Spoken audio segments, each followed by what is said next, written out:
ভিন রাজ্যে পরিযায়ী শ্রমিকদের উপর হেনস্থা রোধে এবং স্থায়ী ঠিকানার ভোটার তালিকায় সপরিবারে পরিযায়ী শ্রমিকদের নাম বজায় রাখতে গত 28শে আগস্ট কলকাতায় রাজভবনে ডেপুটেশনের কর্মসূচি নেওয়া হয়েছিল শ্রমিক সংগঠন এআইইউটিউসি অনুমোদিত দেশের বিভিন্ন প্রান্তের পরিযায়ী শ্রমিকদের সংগঠন অল ইন্ডিয়া মাইগ্র্যান্ট ওয়ার্কার্স অ্যাসোসিয়েশনের উদ্যোগে।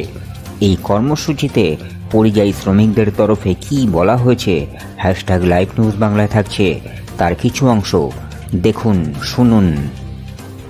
আমাদের মাঠ ধর বা অন্য কিছু একটা টসলিং কিন্তু চলছে। এবারে স্থানীয় যারা ওখানকার থাকে আর কি, বাইরে যাচ্ছে যারা স্থানীয় লোকাল লোক, তারাও কিন্তু অনেকটা মুখের মধ্যে গালিগালাজ বা অন্য বিষয়গুলো চলে।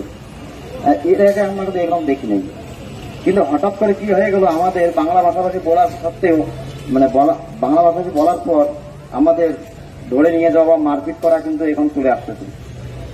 আর দ্বিতীয়ত আমরা দেখতেছি আমাদের যে পরিস্থিতি, আমার ভয় বা এরকম আক্রান্ত হওয়ার পর আমরা বাড়ি করে আসতেছি এখনো। আর এর মধ্যে মুখ্যমন্ত্রী একটা বড় ঘোষণা করলেন যে সমস্ত প্রকল্পের মধ্যে যারা বাড়ি আসবে তাদের 5,000 টাকা করে দেবেন এবং ভাতা হিসেবে দেবেন। তবে আমি পরিযায়ী শ্রমিক ভাইদের বলবো, এই যে ভাতার বদলে আমাদের একটা আইনগতভাবে আমাদের ব্যবস্থা নেওয়া হোক, যাতে আমরা বাইরে কাজ করতে গিয়ে আমাদের যেন হয়রানির শিকার না হই এবং আমরা যেন আইনতে একটা প্রোটেকশনের মাধ্যমে আমরা থাকতে পারি এবং কাজ করতে পারি। আমরা তো অন্য দেশের লোক না, আমরা তো এই রাজ্যের এই দেশেরই লোক, হয়তো আমরা অন্য রাজ্যে কাজ করতে যাই।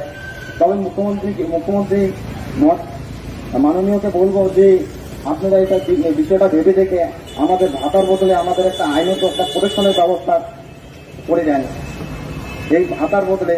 আর আপনারা যে অতই আমাদের যদি ভাবেন, তাহলে আমাদের একটা বছরে 200 দিনের কাজ হিসাবে আমাদের একটা 200 দিনের কাজ এবং নিম্নতম একটা হাতুড়ি 700 টাকা দিয়ে আমাদের একটা কাজ দেওয়ার ব্যবস্থা করে তারপরে আমাদের পরিযায়ী শ্রমিকদের আসতে বলেন, সবচেয়ে এটা ভালো হবে।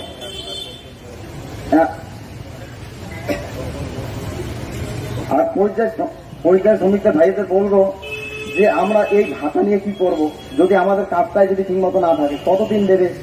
হয়তো এর আগে আপনারা দেখছেন অনেক দুর্নীতি বা অন্য কিছু অনেক কিছু শুনছি।